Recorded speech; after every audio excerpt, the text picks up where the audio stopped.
light level black and white cameras are much better at observing the Earth's surface and the star clusters as the orbiter passes high overhead.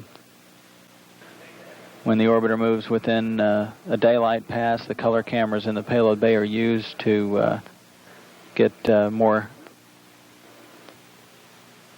interesting sights on the day side of the Earth.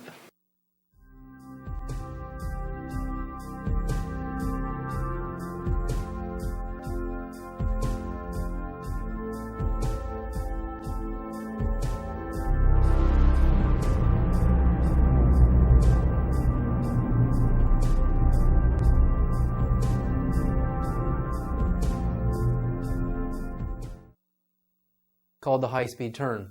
If you're looking up in this portion of the video monitor, you're going to see an object come in, make a high-speed turn, heading out into space, not quite a 90-degree turn, and then it will be followed and pursued by another actual object going this way.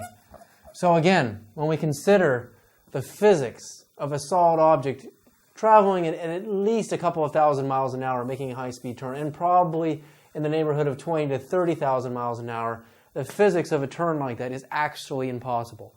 For any physical object going that speed to make a sudden turn, the g-forces on the turn alone would destroy physically, actually, your entire physical body if you were inside of a spacecraft as we know it, would just smash like a pancake. You'd be spam in a can. You'd be dead.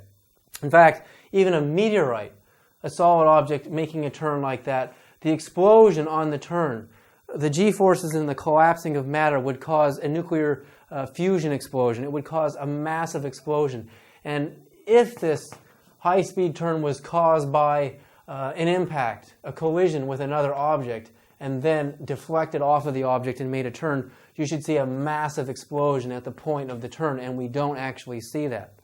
The only way that I hypothesize that any object could make a high-speed turn like this is if the object was a highly quantized energy phenomena, that if matter, mass, was actually transformed into high-frequency waveform energy and had no actual weight to it. In fact, it became lighter than the lightest elements we know on the Earth. Only then could an object make a turn like that and survive, and physically and structurally survive. And again, the very fact that this can do this suggests to me the kind of physics that these craft are using. They have taken raw, solid mass, a solid spacecraft or solid material, changed the frequency into a high-energy waveform, and in that waveform, they're able to not only conquer light speed and possibly do light speed and conquer light speed, but they're able to make turns like this and maneuver in ways that are just impossible, that would cause a nervous breakdown to any modern physicist. No physicist can look at this object and admit that we're looking at anything other than possibly dust in front of the camera lens or some sort of debris, because they know that for any massive object to be doing velocities greater than even at 100 miles an hour, which this object is obviously going much faster than.